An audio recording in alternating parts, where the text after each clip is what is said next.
নমস্কার বন্ধুরা, বাংলায় একটা কথা প্রচলিত আছে, সেটা হচ্ছে আমরা নারী আমরা সব পারি। তো বিকেলবেলা ভিডিওটা করেছিলাম, এখন পোস্ট করছি রাতে।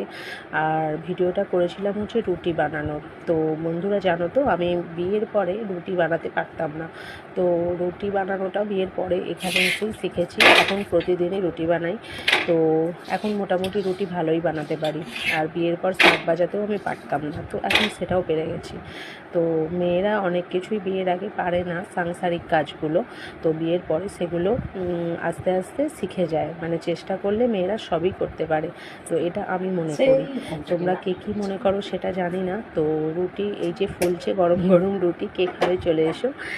আমার বাড়িতে আজকে রুটি আর চিকেন কষা হয়েছে। আর আমরা রাতে ওটা দিয়েই ডিনার করব। তো যার যার পছন্দ, যে যে রুটি খেতে ভালোবাসো, শেষে আমার বাড়িতে চলে এসো। সবার নিমন্ত্রণ রইল আজকে আমার পরিবারে আসার জন্য। এটা মা, এটা আমি খাবো।